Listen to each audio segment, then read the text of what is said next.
Je, unahitaji taarifa kamili na uchambuzi wa ndani zaidi? Jiunge sasa katika grupu letu la WhatsApp kwa malipo nafuu kabisa. Utapata uchambuzi wa kila siku, mchana na jioni, update za dunia kwa haraka zaidi, fursa ya kumuuliza maswali Rahby papo hapo na kupata majibu ya haraka zaidi kutoka kwake. Usikose nafasi hii adhimu. Jiunge sasa na uwe mbele ya taarifa kuliko wengine. Tupigie kwa simu namba 0654467177 au tuandikie ujumbe ni unge na Rahby. Tutakuunga moja kwa moja.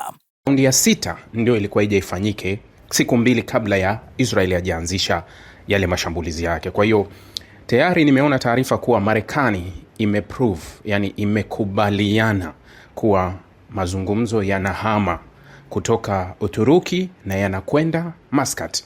Kwa hiyo macho na masikio Ijumaa tunayaelekeza kule katika jiji la Muscat kuangalia, je, kuna lolote kipindi ambacho rais wa Irani anaidhinisha mazungumzo kuwa sasa mnaweza mkazungumza, lakini katika mazungumzo yenye mpasuko, kwa sababu iko wazi haya mazungumzo yana mpasuko, na kwangu mimi ukiniuliza labda wanaweza wakafikia, sitegemei, kwa sababu malengo yameenda tofauti. Sitegemei sana, wala siweki 50-50 kwenye hili.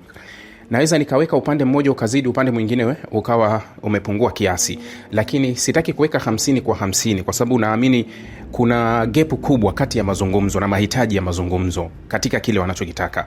Irani wako tayari na mazungumzo ya nyuklia moja kwa moja bila shida, na masharti wanayakubali, lakini wanasema swala la usalama sio mjadala kwetu. Usalama nini? Makombora yetu. Hilo halina mjadala wala hatuwezi kulijadili, yani halipo kwenye meza. Ndio maana ninapoambia kuwa kwangu mimi ukiniuliza haya mazungumzo nayaona kama ni mazungumzo ambayo hayatofikia muafaka. Kwa hiyo kama hayafikii muafaka, nini? Turudi kuamini kile ambacho kinasemekana kuwa huenda Marekani ikashambulia.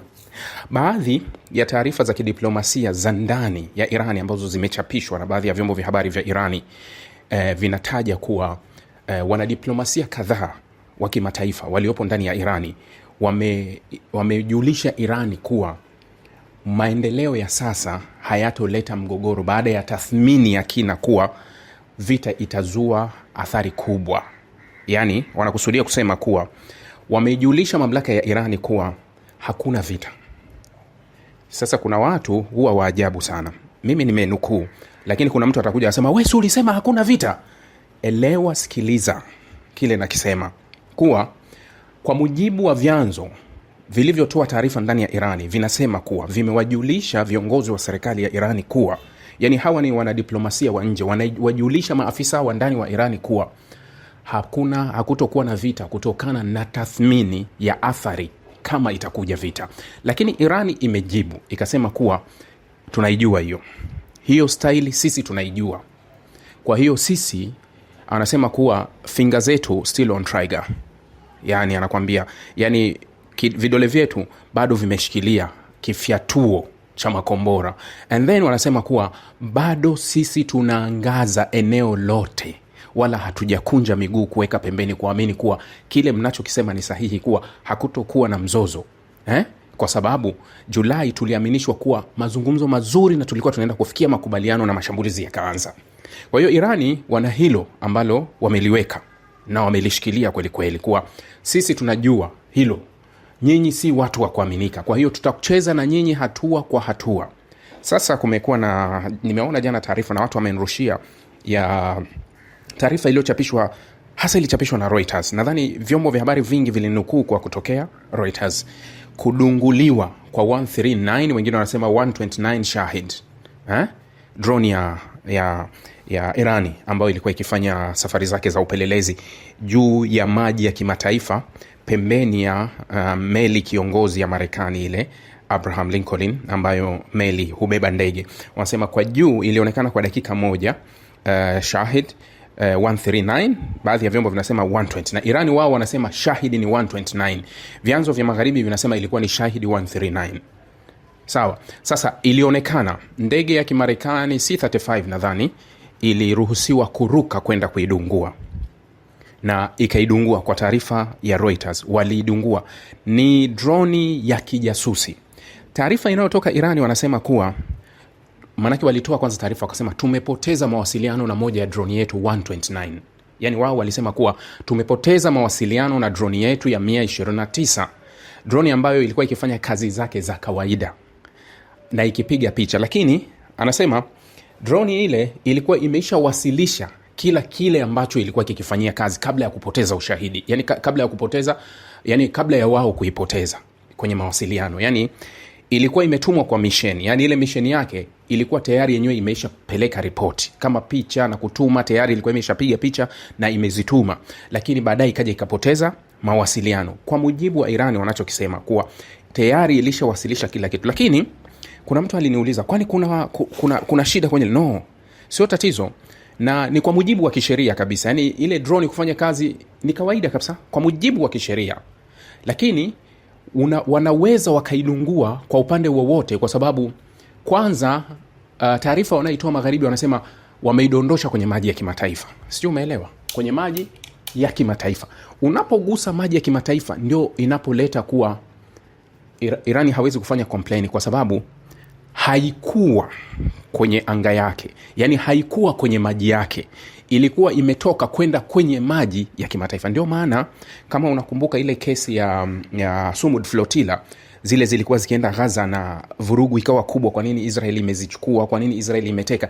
Israeli ilizishambulia zile baadhi ya meli kwanza kwa kutumia droni wakiwa kwenye maji ya kimataifa, yani hawakuwa kwenye maji yoyote ya nchi yoyote, ni kosa.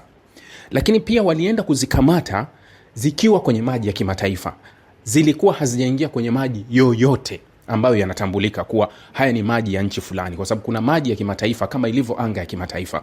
Kwa kuna anga ambayo unaweza ukatembea juu sana na ukawa hausiki tena na ile, ukatembea juu zaidi ya futi ambazo zinatakiwa na ukatembea. Maji ya kimataifa yako hivyo, unaweza ukapita kwenye maji ya kimataifa na wewe unakuwa untouchable, yani haugusiki kwenye hilo. Sasa Marekani pale wanaposema kuwa tumefanya mashambulizi katika drone ya Irani na tukaidungua, niliona vyombo vya habari vya Israel viliandika hii taarifa kwa wingi sana. Yani ile mitandao Telegram za Jewish Breaking News na zingine ziliandika kwa wigo mkubwa kweli kweli, yani kuwa drone ya Irani imedunguliwa na ndege za Kimarekani. Ilikuwa ni kitu kikubwa kiliandikwa, lakini hakuna shida yoyote kwa drone kufanya patrol kama ile, kwa sababu karibu nchi nyingi zinatumia drone. Hata Amerika mwenyewe anatumia drone zake zile za MQ.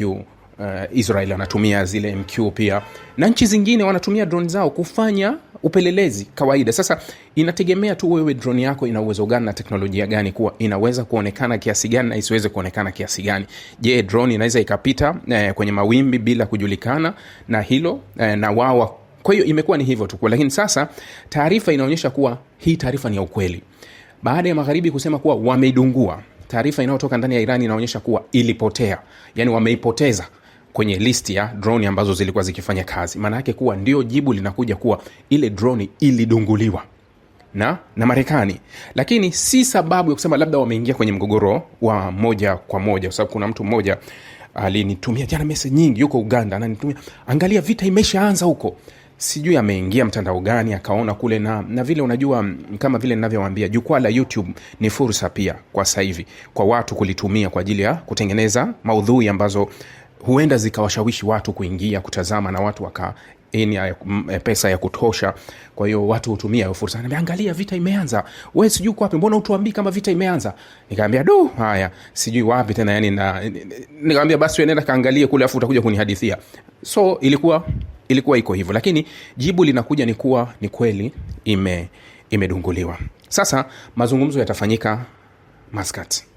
Mazungumzo yatakuwa Muscat na tusubiri nini kitatokea Muscat. Lakini kwangu mimi sitaki kupiga mstari kwa mazungumzo kwa jinsi gepu lililo kubwa la mazungumzo, kwa sababu kumbukeni niliwahi kuwaeleza kuhusu mgogoro wa Urusi na Ukraine, nikamwambia wanatudanganya, hakuna kitu ambacho kimepigwa wala hakuna hatua walizopiga. Lakini leo mnapiga mstari kwenye kile nilichowaambia wakati wanatuambia tumefikia 95%, tukapotea, tumefikia 90% tukapotea. Nilisema huu ulimwengu tunaoishi ni ulimwengu wa utashi na unazungushwa na mtu mmoja anavyotaka ulimwengu ukae. Leo fikiria, vyombo vya habari vyote duniani vinajadili kuhusu Iran. Rudi nyuma, tulikuwa tukijadili Urusi, Ukraine, Urusi. Tukaenda kwenye pressure ya hali ya juu tukajadili Greenland. Nani anachezesha hii mechi? Mechi zote zinachezeshwa na Donald Trump kupitia mtandao wake wa Truth Social, ambaye yeye huropoka na kuandika. Nimecheka jana aliandika kitu ambacho ikanichekesha kweli. Kuna wakati huwa ninasema mara nyingi kuwa kila mtu ana mkubwa na mkubwa na mkubwa. Yani kuna mkubwa anakuwa mkubwa na mwingine anakuwa mkubwa. Lakini kuna watu ambao kwa karia yao na kazi zao wanazozifanya, wao kuzungumzwa iwe kwa uzuri kwa ubaya ni jambo zuri kwa ajili ya karia yao, yani kwa ajili ya kile wanachokifanya. Mfano wanasiasa pale wanapopotea kuzungumzwa, hupotea kabisa. Sasa haijalishi wanazungumzwa kwa lipi, kwa uzuri kwa ubaya, mradi unajadiliwa. Na mfano nitakwambia, unaona wanahabari, mfano sisi wanahabari, wanasema hakuna adhabu kubwa zaidi ya mwanahabari kama kumzimia mic au kumuondolea kamera kuliko kumkata mshahara. Kwa hiyo mwanahabari akikatwa mshahara, yani wala sio hiyo adhabu ni yani haimuumi kwa mwanahabari. Akikatwa mshahara sijui umefanya ni hiyo adhabu sio kubwa, lakini adhabu kubwa ni kuzimiwa mic. Hautaongea, kama kamera tunakuzimia hautaonekana. Hiyo ndio adhabu kubwa zaidi. Sasa ninaposema mkubwa, juzi niliwaambia wakati wa mashambulizi ya Donald Trump alivyokuwa akielekeza kule Minneapolis, Minnesota, alikuwa mara kadhaa amemshambulia Ilhan, yule mwanamama, yule mbunge, yule Msomali, amemshambulia mara kadhaa. Lakini nikasema kwa karia ya siasa ni kumpiga chura teke. Yani umempa mwendo aende mbele, awe. Kwa sababu nafasi ya Trump na nafasi ya Ilhan ni nafasi mbili ambazo ziko mbingu na dunia. Huyu ambaye yuko kwenye mbingu anapomgusa huyu yupo kwenye dunia, nadhani huyu naye anapanda kufika katikati, anakwenda juu. Kwa hiyo ni nzuri, haijalishi unanitukana, haijalishi unazungumza kuhusu nini, lakini wewe kunitaja, kunizungumza katika nadharia yako tayari inanipa mileage kubwa sana. Kwa sababu nimeona Donald Trump, unamjua Trevor Noah. Trevor Noah ni moja wa wachekeshaji sana. Yeye ni mchekeshaji wa South Africa. Halafu katika uchekeshaji wake mara nyingi hupenda kumtania Trump. Yani anapenda kumnukuna, anazungumza kama vile Trump. Kwa hiyo mara kadhaa huwa anapenda kumjoke Trump. Juzi kwenye tuzo za Oscar akawa anajadili kuhusu mmoja wa imbaji ambaye alizamia Marekani. Unajua Nicki Minaj si Marekani, ila aliingia katika wazazi wale wanasema kuwa wahamiaji haramu wakati huo. Na Nick alionekana White House wiki moja iliyopita, alionekana na Trump akimsifia Trump kwa mpango wake, yani akisema yeye ni anamuhusudu sana na ni shabiki wake, na akanunua ile visa ya Trump ya $1 milioni ambayo inakupa uhalali wa kuwa nani. Yani akasifia vile vitu. Yule Nicki Minaj ni mwanamuziki mkubwa wa Marekani, kwa wale wapenda muziki wanamjua. Sasa Trevor Noah alivyokuwa anazungumza kwenye tuzo hizo za Oscar, kwa sababu alisimama kusherehesha achekeshe watu, akawa anazungumza kuhusu, anasema Nicki Minaj kwanza hayupo hapa, bado yuko White House. Halafu akaendelea kuzungumza, akamtaja Donald Trump katika kashfa ya Jeffrey Epstein.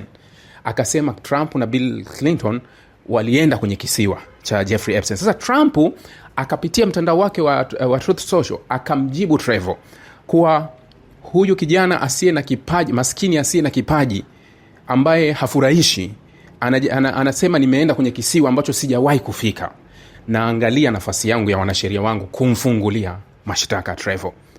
Akaandika vile kwenye mtandao wake, kumfungulia mashtaka Trevor Noah. Sasa Trevor ima ashinde au ashtakiwe asishtakiwe, kitendo cha Donald Trump kumwandika Trevor amepaa kweli kweli. Kwa ngapi alikuwa anamjua Trevor Noah? Na imani hata nyinyi wakati nazungumza na nyinyi labda kwenye 10 wawili ndio mlikuwa mnamjua Trevor Noah. Lakini nimemzungumza hapa, kuna watu mtaenda kumtafuta Trevor Noah ni nani. Trevor ni mchekeshaji wa South Africa. Yani Trump amempa mileage kubwa, yani ni lile unampiga chura teke kwenda mbele.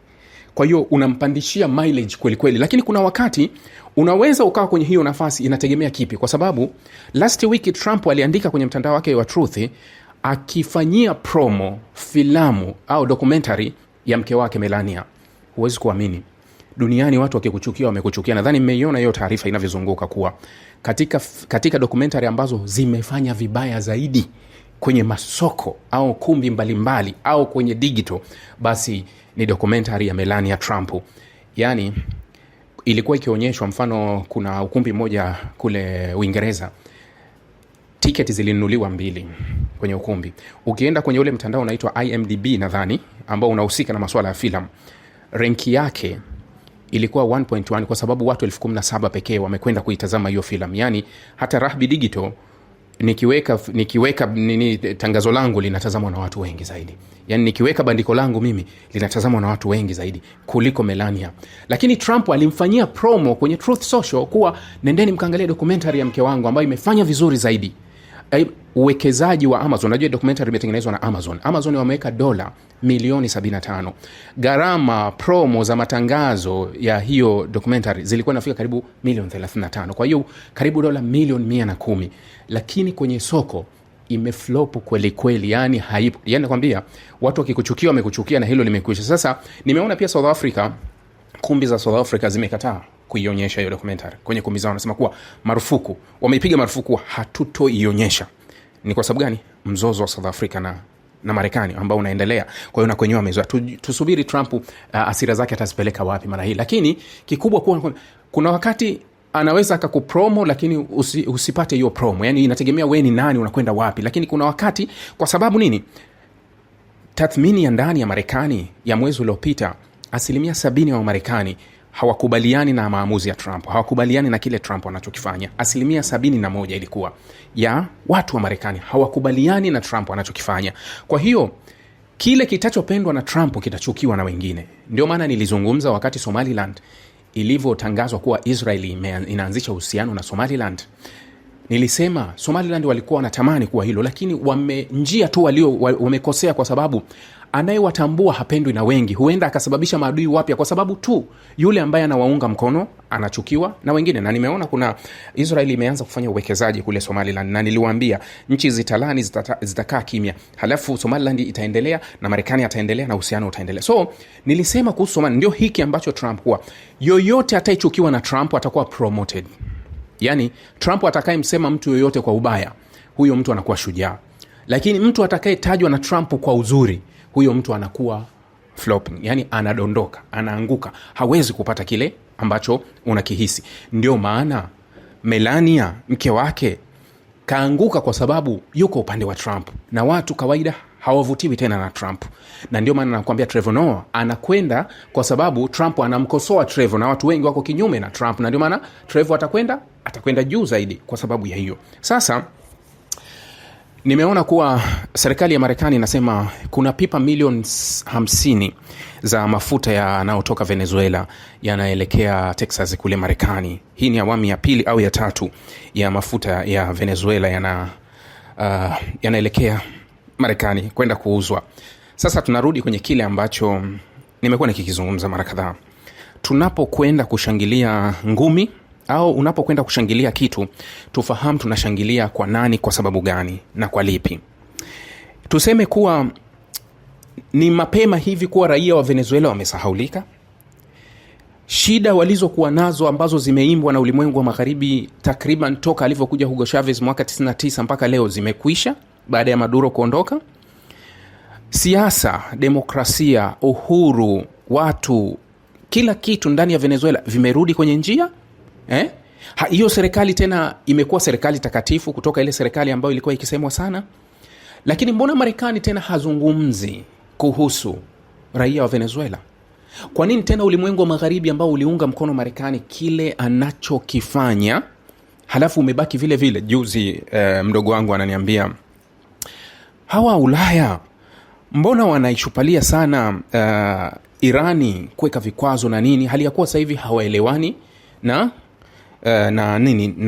Marekani. Sasa kwa nini wasibaki upande mwingine? Sasa kwa sababu wao hawaelewani na Marekani, alafu sasa hivi wanajifanya wao tena upande wa pili. Nikawa namwambia hivi, mdogo wangu yumo kwenye group hapo, sitaki kumtaja, atajijua tu. Nikamwambia hivi, mdogo wangu, unamjua chawa? Yani unakuwa chawa, bosi wako ana pesa. Sasa wewe uchawa wako unawajua machawa. Machawa ni wale najua watu wako wengi ambao wengine mko nje hamwelewi. Chawa zamani mnawaita wapambe, yani mpambe wa. Sasa huku sasa hivi ni chawa au kunguni, mtu ambaye anakuganda. Wale machawa wanakuwa ni wapambe wa mabosi. Kwa hiyo bosi anaweza akaenda sehemu akikwanguana na mtu, yule chawa ndio anaununua ule ugomvi, unakuwa wake kuzidi bosi. Yani unakuwa chawa mpaka unamkera bosi. Ndio nilichomwambia kuwa Ulaya wanatafuta kuonekana mbele ya Marekani na kusifiwa mbele ya Marekani kuwa wao wako waaminifu, yani stili ni waaminifu kwa Marekani. Ndio maana wao wamevuka mpaka mstari kwenda kutia vikwazo IRGC, sijui kwenda kufanya nini, kwenda kuwaita shirika la kigaidi, yani kwenda mbele kweli kweli dhidi ya kumfurahisha Marekani, kwa sababu hawa ni chawa ambao hivi sasa hawana pa kushika. Kwa hiyo wale ni chawa, ukiona kama vile wamekuwa wanakwenda kwenye hilo kuwa hawa ni chawa. Sasa kumalizia, nimeona rais wa Colombia Petro Gustavo yuko White House, nimemwona yuko ofisi ya Oval. Yani katika kitu ambacho tangu na akili zangu zinaniingia, ufahamu wangu, sikuwahi kutaka kukifata wala kuwa mfuasi wa hilo swala, ni kuwa mfuasi wa mwanasiasa. Hiki ni kitu ambacho nimejiepusha nacho. Sijawahi kumiliki kadi ya chama chochote, wala sijawahi kuwa mwanachama wa chama chochote, na sitegemei kama linaweza, sijui, lakini sitegemei kuingia kwenye siasa. Ikiwa siku nitakuja kubadili kazi, nitafanya kazi tofauti, labda nitafanya kazi tofauti nje ya siasa, hata kama itakuwa inawakilisha wengine, lakini itakuwa ni kazi nje ya kuwa muumini wa chama. Kwa sababu wanasiasa wote duniani ni ndugu wa baba mmoja kabisa. Mara kadhaa huwa natoa mifano jinsi wanasiasa wanavyoweza kubadilika kutoka upande mmoja kwenda upande wa pili. Trump, wakati serikali yake imefanya juzi uhalifu ule Venezuela kumchukua Maduro, Petro Gustavo alitoa maneno makali, na katika moja neno alisema hivi: nilishaacha kushika silaha miaka mingi, lakini ikibidi kushika silaha kwa ajili ya nchi yangu nitashika silaha. Trump akamtolea maneno ya kifedhuli kweli kweli Petro Gustavo, na akamwambia jiandae, sasa hivi tunakuja Colombia. Nadhani kuna makala hata niliweka andiko langu kule YouTube, nikazungumzia kuwa Marekani sasa inaelekea Colombia na Cuba, kwa sababu hao ndio waliokuwa wanafuata ambao inataka iwawajibishe. Marekani ilifuta visa zote za kidiplomasia za Petro Gustavo, rais wa Colombia. Mgogoro wa Marekani na Colombia umekuwepo muda kabla, hata wakati wa Joe Biden, kuanzia misimamo ya Colombia dhidi ya Israeli. Petro Gustavo alikuwa White House Oval Office, yeye na Trump wakiwa mbele ya wanahabari wanasifiana. Huyu anamsifia huyu, sikuwahi kumjua, huyu hakuwahi kuwa rafiki yangu, lakini ni mtu mzuri ambaye tumezungumza vizuri.